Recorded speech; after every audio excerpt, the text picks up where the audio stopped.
So there was this one girl that I was dating for about 3 months last year, and her name was Vicky, I believe. And don't worry, this video is not going to be all about girls, but this is just a perfect story to use that as an example. So me and Vicky, we weren't real like dating, but we were like, seeing each other. Now, Vicky was a genuinely nice girl to be around. Like, she was literally cooking for me at 3 a.m. if I was hungry in the middle of the night. And she was genuinely just a caring person, kind of like a girlfriend, but we weren't dating. But she was already acting like that, so I already like knew what she wanted, right? We stopped talking after the 3 months. I don't know if I told that story on this channel yet. I believe I didn't. Anyways, we had the disagreement, and it was also mostly because of work, because I was in that period when I was only like sleeping 3, 4, 5 hours a night. I was sleeping throughout the day and waking up in the middle of the night and working all morning and going to sleep at 1 p.m. or sometimes even like going to sleep late, like going to sleep at like 5 p.m. and then wake up at fucking 9 p.m. Right? And I was only getting like very little sleep because that was a period when I had a lot of shit on my plate. And don't get me wrong, I still do, but I know how to manage my time a little better. Anyways, I wasn't able to spend as much time with her. I wasn't even seeing her like every week anymore. And she really didn't like that, right? We were from the same city, so I technically could make time for her, but I just put work above her, which was the right decision looking back at it. But she didn't see it that way. And so we had some arguments, we stopped talking. And about a month after that, I saw her like, liking my stories, and this girl showed me interest again, and my schedule is more free now. You know what? She was a really nice girl. I don't really wanna throw it away because I didn't make time for her or whatever. So never apologized for that. I will never apologize for putting work on the first place. But let's see if it'll work again. So, long story short, we went for coffee. I picked the day that I was going to the gym. After the gym, I went with her for coffee. We kissed, whatever. And we thought, like, yeah, you know what? Let's get a bit of shot. We went to this mall, and she had to go to the toilets. And in the meantime, when she was on the toilets, I went to the flower shop.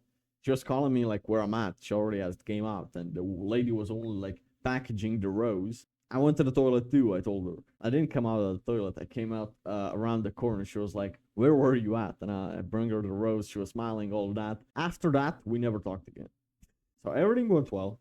This first date after we haven't spoke for a while went pretty well. I was like, you know what? All right, I'm gonna wait for her to text me whenever she wants to, because when a girl is truly interested in you, she texts first. She whatever does everything. She never did, and that's the end of the story. I took an L there. I didn't like start watching her story, start watching on Instagram, obsessing over her. I didn't start texting her like, "Why didn't you text me?" It didn't get offended, right? Like it kind of hurt. It kind of was like, shit, right? I shouldn't have bought her that flower. I shouldn't have taken wasted like 2 hours on her that day. It was like the first date from before. It was like literally we talked like for so long because we are just so compatible. Turns out that we weren't, right? And yeah, she never texted me, and I never texted her, and that was the end of the story. I learned how to take an L. I was like, you know what?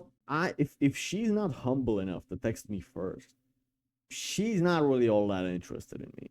Okay, she's not that interested in me. So it doesn't matter how much you've put in. It doesn't matter how much time you've put in. Certainly not how much money you've put in, because girls don't care about that shit. But I learned how to take an L. It's like when a guy speaks to a girl that he knows isn't that interested in him, he keeps putting it more and more because he's already put in so much. Like that's why guys return to their exes, right? It's because he already put 2 years in, they break up, and he still tries to get her back. Why? Because he's put in so much already. 2 years of his life. So he doesn't want all that to go to waste.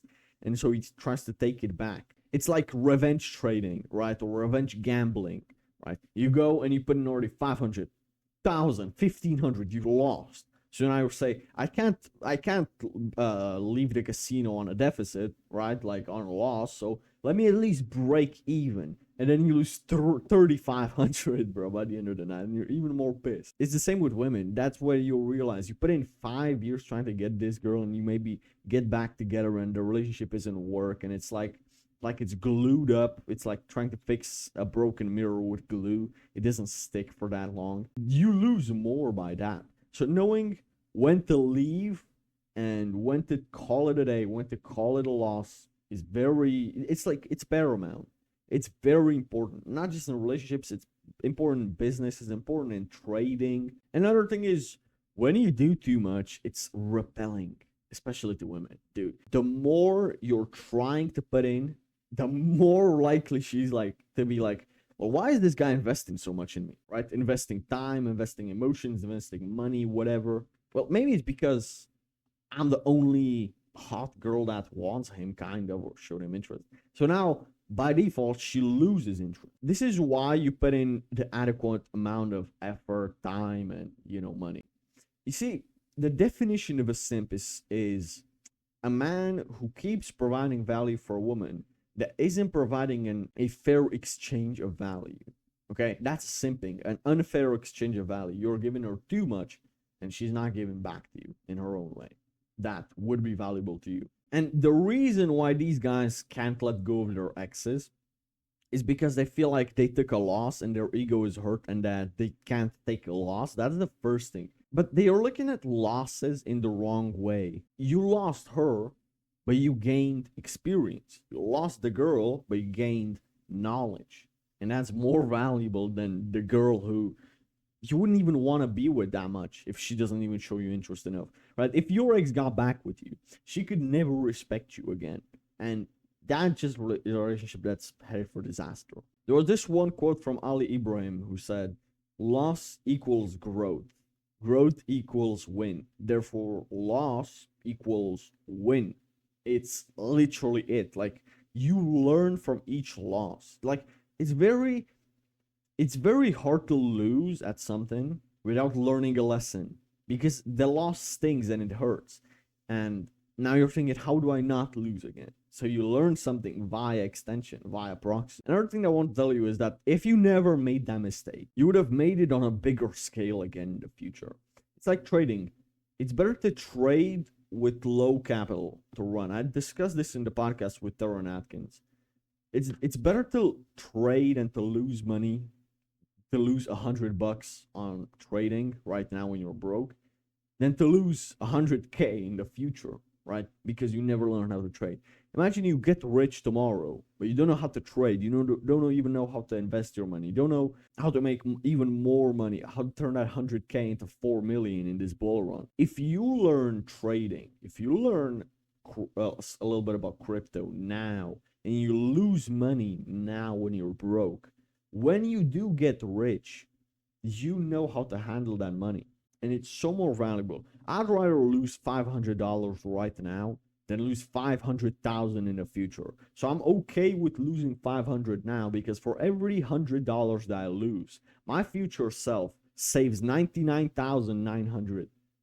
So I take it as a $99,900 discount, right? This $100 loss. And if you look at it that way, losing $100 in trading is not really that much of a loss. I maybe hope that this gave you a slightly different perspective on losing, because it really isn't. Who has taught you that losing is bad? Which it is, right? You should always try to win. But when you lose, you gain experience that will make it more likely for you to win.